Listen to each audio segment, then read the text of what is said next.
Hi guys, welcome to the Fur Coat No Knickers podcast. My name is Sophie La Touche and today we have an amazing guest called Aron Whelan, known as Aron Whelan, but we're going to interview him as Aron Whelan today. He's going to tell us his story on addiction and how he came out of it and what he did in order to feed his addiction. So I hope you get something from the podcast today. Thank you. Okay. Hello, Aron. Hi, Sophie. Welcome to the Fur Coat No Knickers podcast. I was honestly expecting you to be wearing no knickers and fur coats. You know what? I wasn't going to wear a bra. Because I don't wear bras. Like you can probably see from every other video, like my tit is like on hanging the way on out. the table. Yeah, it literally is. But I was like, today it's a little bit too revealing not to wear a bra. So yeah, that's where the Fur Coat No Knickers thing comes from. Yeah. I just don't wear bras. Yeah. You're Sorry, just like underwear free. Yeah. But anyway, thanks for coming on. No problem. And agreeing to. I feel like I've been stalking you for like 2 months. Yeah, I feel like that too. Yeah, sorry. No. But like we had already prearranged to do this in season 1. Yeah. And then I just wasn't feeling it at the time because I still wasn't like secure and I didn't have my feet on the ground with it. Yeah. And with everything that we're going to talk about. So now I do, and now I'm ready to, so I think it's a good time. It is a good time. Yeah. And I'm so glad because like that I did hound you and you were the one person that I was like, no, I need to get him on because you're so fabulous. Now I'm here. Yeah, exactly. Okay, look, will we get a little bit of background about Aron Whelan? Okay, yeah. Rather than Aron Whelan. Yeah. And can we say what you just said to me a few minutes ago? Yeah, so the whole reason that I wanted to do the podcast in the first place was because I feel like I'm coming into a new chapter with Aron Whelan, not Aron Whelan. So like Aron Whelan is my Instagram name, it's my brand and my makeup business name. Yeah. And that's kind of got in the way of me being able to identify myself through it all, really. Like I compare myself so much to Aron MUA, who's at events and who slays a photo, do you know what I mean? And so now I'm trying to focus in more on Aron Whelan, the person behind the makeup. That's amazing. And like really building up my own confidence, my own story and my own relationship with my following. Yeah. Through Aron Whelan. And do you feel that, I suppose, if you're trying to go to this transition period, do you feel like you're kind of like, I just want to go for it, but you also have to protect the brand that you've built? Yeah, I'm kind of, the way I'd say it is I'm being articulately vulnerable. Yeah. So like I am choosing my words wisely, but I am making sure to be authentic and honest with everything I say and talk about. Because I don't want, like that, I don't want it to come across that it's cool to go through what I've been through or that it's like okay, because it's not okay. Some of the stuff I've done was not good and I'm not necessarily proud of it, but I've learned so many lessons from it. Yeah. And like that's exactly what I want to get across. Okay. And like I suppose, you know, there is a lot of stuff that we're going to talk about, but can we please just, I suppose, maybe start it off with your achievements and how you've built your brand and who you're working for now and give us a little bit of background on that. So I'm self-taught, so I started off, I was working in Elvery Sports in Dundrum, sue me.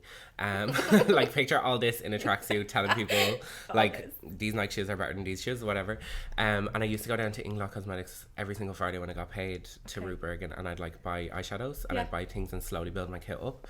And then before I knew it, I had a job with Ingla.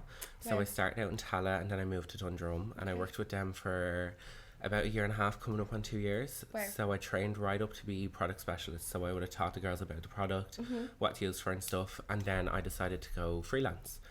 Hated it. Why? That was honestly one of my worst decisions that I could have done. Is it because you feed off other people's energy? I feel like you definitely need to be surrounded by the buzz. I was alone in my room doing makeup to start, so it wasn't good for my mentality. Yeah. But also, when you're a freelance makeup artist, it takes about 1 to 2 years to really build yourself up in the industry and to get your clients coming to you on a regular basis. Makeup isn't a return customer base, it's an occasional one, so it's very hard to, it's not like you go down to Tesco and get your groceries every week. Like, it's not a stable income for someone, and it's very hard to build yourself up, and I would have if I stuck at it, but I just chose not to. So then I ended up working for Rihanna, so Fenty Beauty by Rihanna. I was counter manager in Dundrum for about 6 months. That's incredible. Yeah, and I didn't like that either. Why? That was a lot of pressure. I was 19 at the time. Okay. I was 19 years old and I was a counter manager. I had to run staff, I had to do stock levels, I had to do rotas. It was a lot to put on. It took away from probably the creativity of everything. I didn't know makeup anymore. I was a paperwork person, like, do you know what I mean? And I hated it. It drained the life out of me. Yeah. And so like I was like, what am I going to do next, you know, like, and then I went back to taking bookings here and there, but I really focused in on my Instagram. And now I work for a group called NAURA Cosmetics. So they own LA Girl Cosmetics, Koki Cosmetics, JCap Beauty, Declaray Skincare, Juvena Skincare, and Aron face masks. So I run all the social medias for those pages I've just named. That's amazing. I also do the marketing behind all those brands, and I work for them doing their public relations, so making sure any complaints are dealt with, making sure all that kind of stuff flows nicely. And you just did your 2 masterclasses this weekend. My first ever solo masterclasses, and they sold out in 10 minutes. Sold out in 10 minutes. That's incredible. It was mental. Like I didn't even get to post it on my own social media.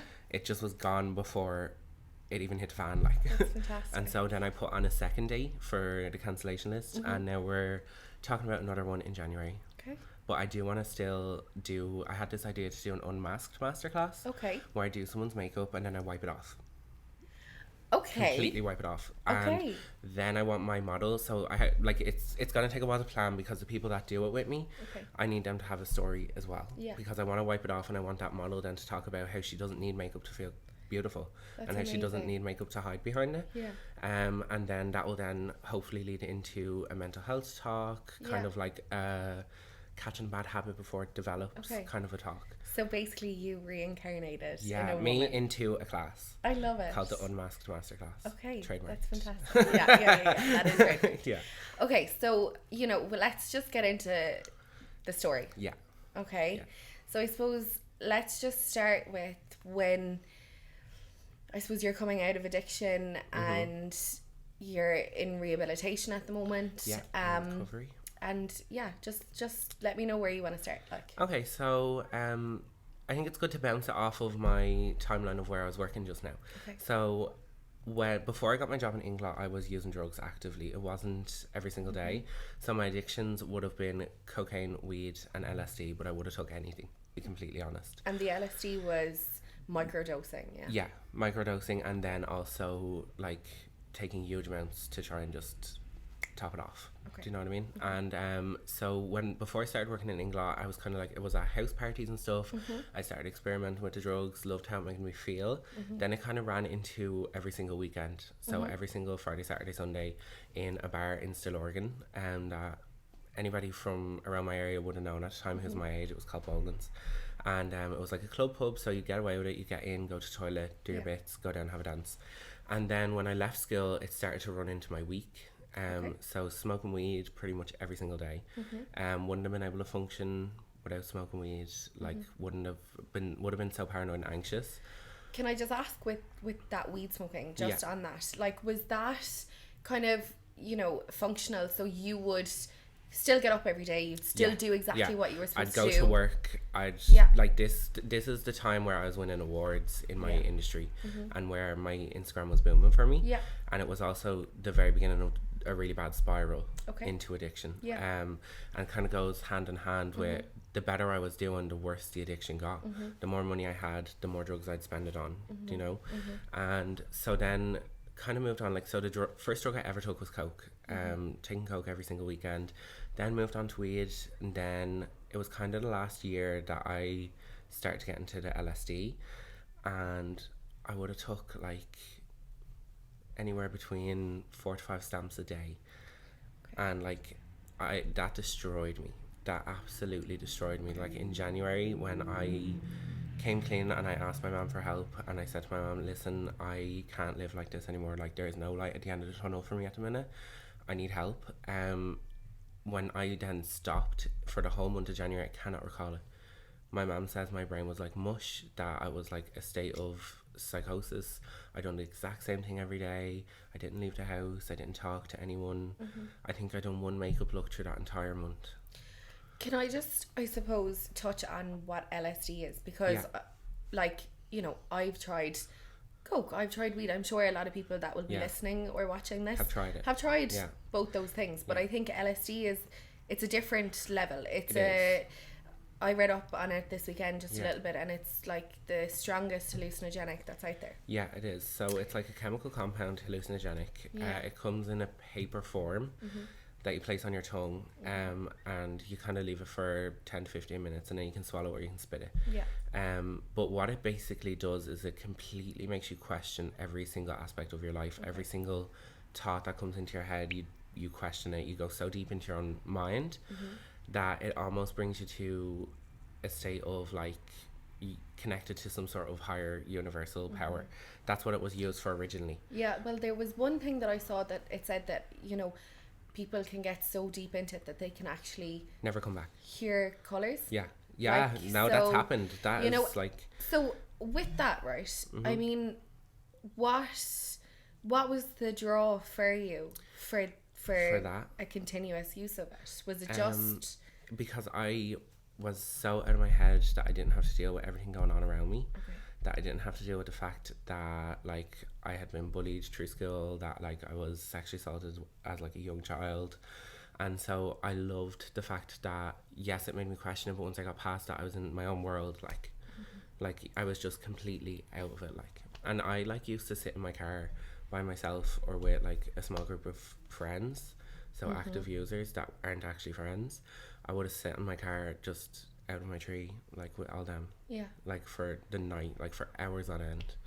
And I suppose you mentioned there about getting bullied in school, and we had a conversation on Monday about how there was somebody that you ended up seeing so in that period, and that was so self-sabotage. the last kind of like 3 months of my addiction, I actually ended up getting like into like a romantic relationship with one of the people who would have like touched my friend's boobs and like would have called us names. He would have like thrown shit at me. Like I would have physically got aggressive towards him in school because he aggravated me to that point. And then I think I was so self-destructive that getting his approval and getting his like having him like me made me like myself, which isn't the case. It shouldn't have been that way. But that's how deep in addiction and how out of my mind I was, that I honestly thought that have this person showing me affection would teach me to have an affection. Was like validation, exactly. Yeah, which is ridiculous. Now that I'm clean, I'm sober, and I'm looking back on it, I'm like, that was the worst thing I could have possibly done. The absolute worst. And there was obviously addiction, and there was a cost to it, and you know, if you want to talk about how that was funded, and I suppose I think one of the major things is there's a cost to it, but it's not necessarily financial. Like I'm never going to get that part of myself back. Of course. I'm always going to have to live now, and my family are always going to have to live with the fact that addiction led me into suicide attempts, multiple ones, and the cost of that is way heavier than the financial burden. And it's something that once you pay your bills, it's gone. But you, like, if I had killed someone whilst I was driving on drugs, that never goes away. Of course. Do you know what I mean? But financially, I would have spent my whole wage on it, up to $4,000 a month, if not more, on drugs. And then I would have sourced money from other places. So I would have had sugar daddies that would pay. I would have done jobs, carried drugs, like. And this is going to shock so many people, because so many people don't know this. This is your story. Exactly, yeah, that's the way I'm looking at it. And so many people do that kind of stuff when they're so deep in addiction. And it's like, that's just how much it warps your sense of self-esteem. There was one thing that you said to me about on the sugar daddies, that you wanted to make sure people knew that you didn't have sex with them. Yeah, it wasn't like prostitution. It wasn't like that. It was, they call it companionship. Like there's plenty of websites you can go on and do this that I'm not going to promote, that I'm not even going to mention, because there's enough people doing it. And there's so many people like with this like Patreon and stuff that are selling images of themselves. Like, is that like OnlyFans? Yeah, like OnlyFans, for example. Like that's a perfect example. That's a perfect example. Like people are selling themselves on that, and it might not be physical, but it is gonna take a toll on their self-esteem and their mentality. Like if they're anything like me, which they're human, like it's going to. Like, would you meet these people and maybe spend time with them and even have a conversation? Yeah, like I had been on a few dinner dates around Dublin, like Sophie's Bar, that kind of thing, and like Dunleary Pier, like all those kind of just like it's like so stupid. And it's not. But though. it's no. The way I look at Like- it is like these people are so lonely that they're paying people for companionship. Yeah. Like there's so many resources that these men could reach out to like have that for free. Do you know what I mean? Rather than like this seedy industry that is being fueled by it. Yeah. Like, I'm not gonna lie, like, I've definitely thought about doing it before, you know, and like in that time of need, it wasn't through addiction, but you know, if I needed money to go do X, Y, and Z, and I suppose there's quite a few people that I know that partake in it, and there's this thing called financial domination. Have you heard of that? No. Okay, so I'm going to teach you something, Okay, Aaron. fab. Financial domination is where you basically, somebody pays you to call them or to message them and abuse them. Stop. And say, like, you weren't worth being born. Yeah. And, like, I mean, the source of this is quite close to me, somebody that has done it. And to be honest, like, you know, she gets mental. Yeah, but she gets money from it, but she also gets a bit of aggression really from herself as well. That is crazy. You know, and but it's mad to think. I think it's a hashtag paypig or something on Twitter. If you do that, then that's the way it happens. But I think it's something that's so easily led into, and there's so much of these fetishes and these dark kind of roads that you can go down. Like, there's so many. Yeah, sorry. And it can literally like, and it can turn so quick. Like Really? These people that you're meeting up with could do anything to you. Like, Really? and you don't think about that because you're in so much need of money at the time. Yeah. But like, did you ever meet like a nice person or no, a bad person? no. Or... There were always just desperately lonely people that now looking back I actually feel bad for. Yeah. And I'm like, Jesus Christ, like, and like some of them would have been married, you know. It's like, it's ridiculous. Yeah. Like, it's ridiculous on my behalf and it's ridiculous on their behalf. Well, no, you were doing what you had to do to survive at that time, and that was available to you. So you know, it wasn't necessarily you doing an intent to hurt somebody else. You know? I remember when I first started doing it though, there's like this reputation around it that it's like so trendy and it's so cool because you see like Trisha Paytas and you see all these like bigger influencers doing it, that like it's okay to do it and it should be acceptable, when it's just like really seedy and it's like really gross. And honestly, looking back on it now, it like makes my skin kind of crawl. I'm like, ew, like my self-esteem was at like a -10. Okay. I wouldn't do that now. Do you know what I mean? That's what a credit union is for, girlo. Yeah. Like, do you know what I mean? Of course, yeah. Like, that's what I mean by there's so many other resources. Get an overdraft. Yeah. Like, I had an overdraft, but like, lent in your overdraft. Yeah, do you know? of course, yeah. Like, I just, like, There is and the other people that I ways, was with, and you'll never, ever, ever hear me blame somebody else for things that I've done, but it was heavily influenced by the people I was around at the time. So, I suppose, talk about this. Because there's people that you have in your life at certain times, right? Yes, there is. That serve a certain purpose. Yeah, there's a lesson to be learned. There is. Yeah. And I mean, you lost... I'm in a group therapy, right? Yeah. I'm in this group, and basically there was somebody speaking about their addiction last week, and they said that their addiction was their friend. Right. And that their addiction, they missed their addiction. Yeah. And you've got then the people that you hang around with and that you're associated with for that addiction, and I'm sure the other people in your life step away, or you step away from them. So how did you deal with the loneliness that came along with losing all of those people in your life? So because I had people to use with, I didn't care who stepped away, because I had people that I could use to use their drugs, or people that could get out of the head with me and not judge me. I didn't care who stepped away at the time. Okay. But something I've learned, like, I don't miss anyone that I hung around with. You don't? I did not have one decent conversation with those people. Like, and at the time you think like they're your best friend and they'll never hurt you and they're never going to do this, but then the second you step back away from it, you're like, they're just not good people. Like, and there's the people I would have hung around with, they have awful reputations, and I never had a reputation like that. And when it was seen that I was hanging around with them and I was in the village with them, it was kind of like, what the fuck is he doing? Like, my friend Laura was like, what are you doing? Yeah. Like, and she took a step back, and she was actually out of the country, but she was like, it must be bad if you're with them. And I was like, it is, but it's also my own decision. Fuck off. Like, you know? Of course. And then once you do take that step away for a while, definitely before I went into treatment, I was like really lonely. I was like, I don't know who my friends are. I pushed everyone away, and I felt almost like I didn't deserve the people that were in my life. Okay. That came back into my life. Yeah. And can we talk about treatment? Because yeah.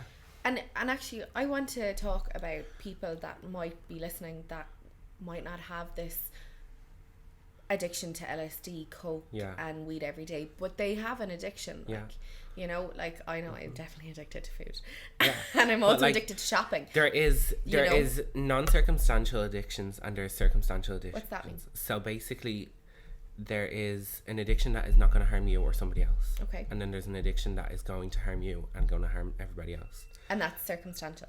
Yes. And so there's a circumstance non-circumstantial. around it. Exactly. Yeah.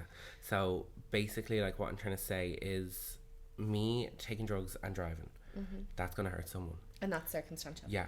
You going to a shop and buying a pair of shoes, it's not going to hurt anyone.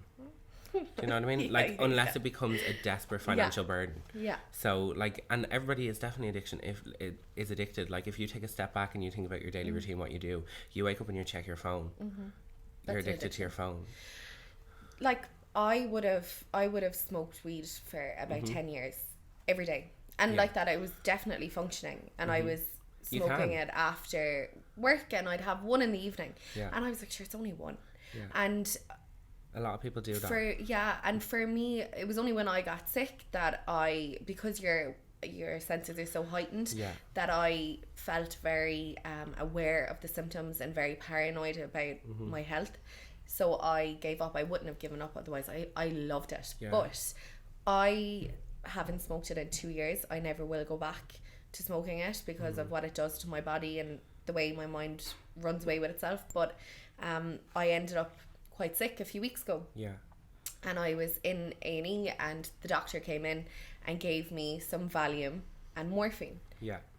And for the first time in 2 years, I felt that like out of it was lovely, to be honest. It was a lovely feeling.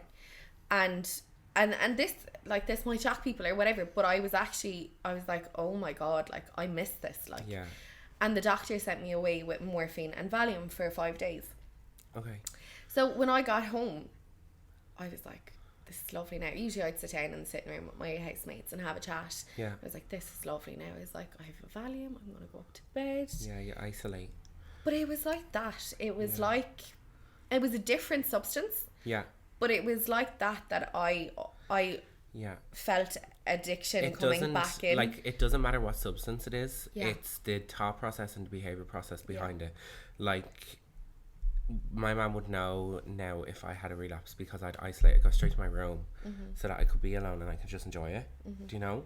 And like, whereas if you're like, it doesn't, this is what I'm trying to say by it doesn't matter what substance. Like, even if you want to have a drink and you go to your room to have a drink rather than socializing, that's the addictive behavior. Like, people can be like, they actually tell men, particularly coming out of treatment, to be very conscious of things like porn, things like any kind of mood altering behavior, that you don't make it into an isolating mood altering behavior, and you don't make that like a new addiction. You don't replace it. And so it's the replacement. Yeah, exactly. Yeah. So I just replaced you literally my weed addiction with food for those days. Yeah. Clothes. Yeah, and you probably more than likely took more than you should have over that period. No, I didn't. What I did was, because I caught myself, I knew. You knew that was happening. I was like, oh my god, You're like, shit. Like, this is fab. I'm going to bed. I'm taking my Valium. Yeah. So I had one left and I threw that in the bin because I was like, that's the difference between you and me, is I would have took it all in the one night. Okay. I wouldn't have had that self-control. I would have known. I would have had that self-awareness and known, like, right, that should be enough, but I would have kept going. And where do you think that stems from? Is that your personality? Is that... I don't think it's my my personality is very all or nothing. Yeah. I'm in it to win it, or I'm not in it at all. But I don't know. That's one thing I've never kind of twigged. Yeah. Is like, why? Do you know? I know why I'd try to escape my head. I know, like, the things I'd like to run away from. But I don't know why I can't stop myself. I think it's because it's so nice to run away from it and not have to talk. Yeah. Or think about it. Yeah. What does treatment look like? A big old house with a big scary red door. Why did you say that's the specific thing I remember. So I went to Ashland in Kilkenny in Ballyragget. Okay. So it is an adolescence treatment centre. Okay. It's a 6-week programme, and it's residential. So like no phones, minimal TV, lots of books. Okay, and so like when you arrive, and I'll never forget it, there's this huge big red door, and I was like, that is the door to hell. Like I was like, that is actually like what I depict the door to hell to look like. And like whilst I was there, I was doing art, and I was like, can I stand and paint the door? And they wouldn't let me. Like they let me do so much, but they wouldn't let me do that. Isn't that so? I was just like, the red is so daunting, and they're like, you know, a lot of people say that, and I was like, fucking change it. Like, yeah. I was Make like, it pink. hello. I was like, pink, yellow's lovely. I was like, something that's just not so daunting, like going into treatment. But the workers there are absolutely fab. I could not recommend that place enough. I was dragged into it, not because I didn't want help. I wanted help, but I didn't want to go residential. I didn't want to have to share. My biggest fear was sharing a room with 4 other straight men. And why? I don't know. It's just like, I feel like all gay men have some sort of deep-rooted like uncomfortableness around straight men. Really? Definitely. Like any gay man I've ever been in contact with will say that. Really? And I just don't know what it's about.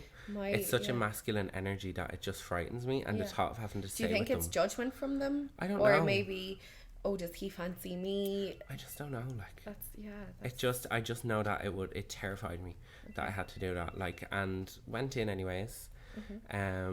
Everybody has like a key counselor that you work with over that period of time. So mine was Joe, and he had one arm. But he was lovely. Like he was such a nice person. But you go to any of the counselors there. Okay. So it's really intense. A lot of therapy, a lot of exposure therapy. What's exposure therapy? So like watching documentaries where there's drugs. Okay. And like watching documentaries where there's people taking drugs, the production of drugs, drug dealing, everything like that. And the reason behind that is so that you get a craving, so that you want to go take drugs. Then you go to your counsellor and you learn how to not do it. Exactly. And it seemed so cruel at the time, and the amount of times I walked out and I was like, I actually am like, I can't watch it. I was like, this is ridiculous. Like I hate this part of it. The amount of times I walked out, now looking at it, I'm like, fuck, that's probably the thing that taught me the most. Really? Yeah, because that's the one thing that you carry with you, along with, like, you change, but the outside world doesn't. And so that's the one thing you carry with you when you leave, is like how to cope with that.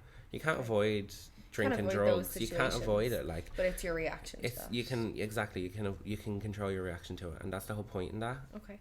And like, as hard as it was, it definitely taught me a thing or two. And then as well, it's not just the addiction they deal with; they go through your whole mental health, everything from your past. It was like stripping you naked and throwing you into a street in Dublin. It was the first time that I ever talked about being sexually assaulted. Really?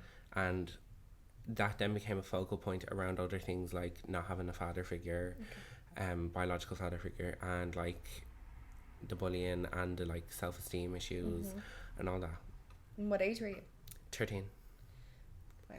Yeah, it was fairly young now, to be honest, and I hadn't talked about it until then, so it was 7 years bottled up. And I remember in secondary school, first year, my best friend at the time got raped, and I remember sitting on the steps outside of school watching her leave in one of the teachers' cars, crying, not for her, for me, because I didn't have the strength to tell anyone.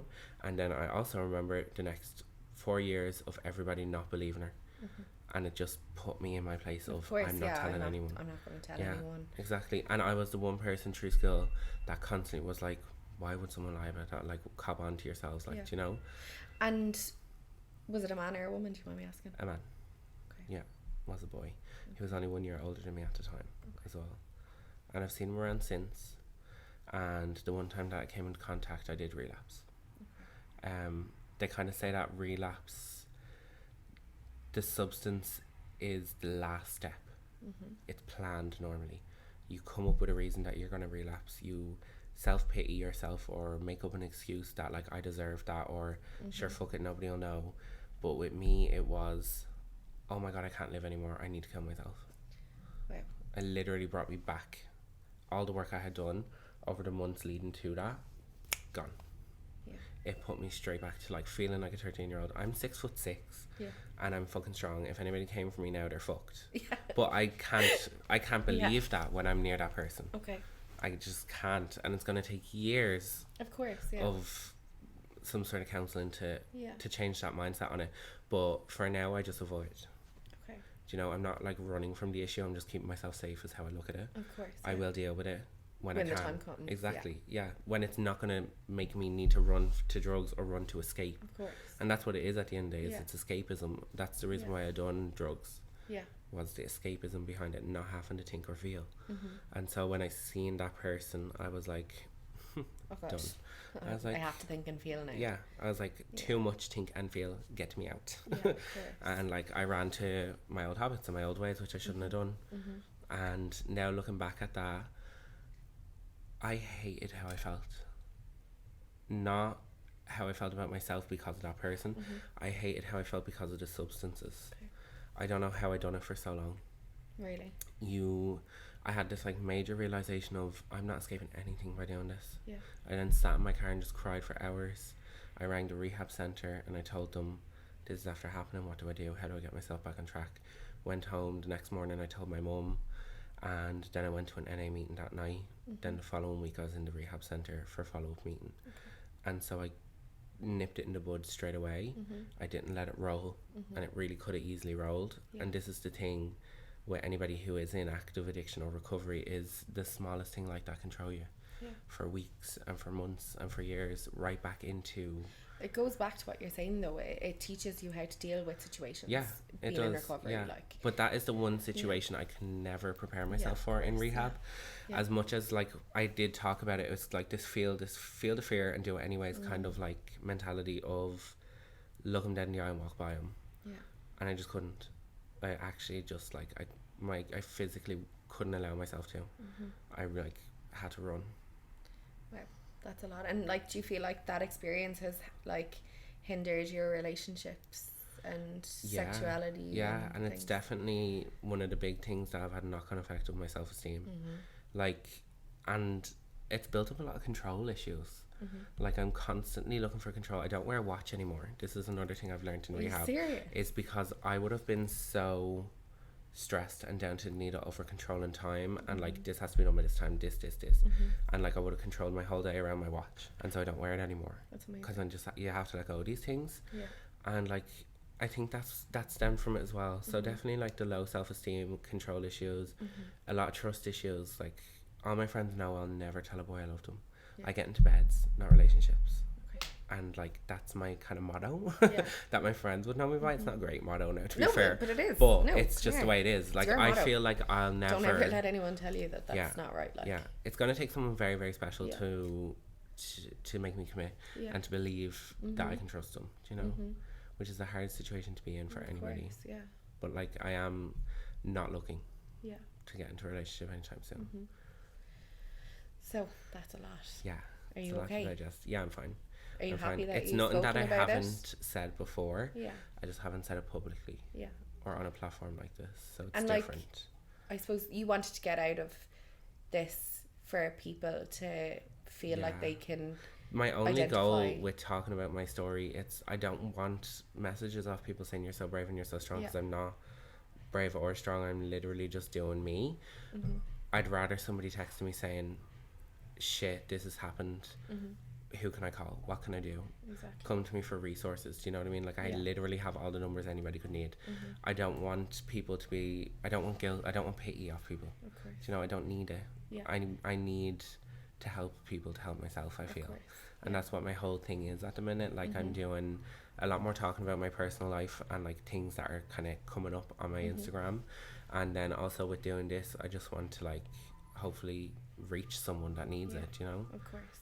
Like it's okay to have a shit past, but you don't have to live in it forever. Of course. Like I'm building myself a totally different person Yeah.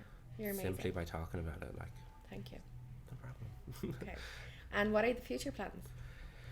Long term, I just leaked some to the guys behind the scenes there. So This won't be out till January anyway, so. it won't be until January. No. Okay. So January, February, March, April, May, June. So in roughly 6 months' time from now, I should have my own makeup brand up and running. Okay. Yeah. Okay. A big one. Amazing. Yeah, a really big one. Okay. I am so am excited. going hell for leather on it. Good. I am doing the damn thing. Good. When I first started in the industry, I said I want to be a brand owner. I'm not slaving away doing makeup all day every day, breaking my 6'6" back. I was like, not a hope. Yeah. The goal is to have a makeup brand. Okay. I have the name. Yeah. I have product. Okay. And now I just have to Get figure it all there. out. Yeah. Okay. Do you know? That's amazing. Yeah, it's gonna be good. I'm Okay. excited for it. Fab. It's a nice way to start the new year as well. Yeah, and to start the next part of your recovery. Yeah. Put your energy and everything I into actually that. was thinking, I was playing around with names, and I was like, it would be highly ironic to call it Narcotic Cosmetics. But then I was like, there is a market for that, but also like that's gonna bite me in the ass. Yeah. I was don't like, know, maybe I was you're like, I'll be naming eyeshadows one day, and I'll be so triggered that Yeah, I can't read you'll be out. like, where I'll is be like, it? fuck. I'll be like I was doing that masterclass there in Yeah. the Laura Malone Academy, and I was using the Stacey Marie XL palette, and one of the shades name was Ecstasy, and I literally was like taking my brush, and I didn't read the name until I had my brush in it, and I was like, now I'm just gonna take Ecstasy, and I was like, and a who? I was like, excuse me? Yeah. Trigger. I was like, no, I'm not Yeah. going to take Ecstasy. Been there, Yeah. done that. No, thank Yeah. you. No. Like, and then I literally was like, right, we're just going to take this shade. Yeah. Blend it on. Fab. I was like, okay, so if I named a whole brand and based it around drugs and stuff, trigger myself and Yeah. everybody else out there You that I'm literally trying to work just- for at the minute. Yeah. So I'm not doing No. it. It's like stirring a pot of just Yeah. shit. Like, Yeah. I'm not doing it. Step away from I'll it. leave that to Jeffree Star. Do you Yeah. know what I mean? Like, he can take that one. Okay, well, Aron, thank you so much for coming on today and sharing your story, because I feel like it will help a lot of people. And if anyone wants to find you on Instagram, what's your handle? It's at Aron_MUA. Okay. With one A. With one A. Yeah, it spells Nora backwards.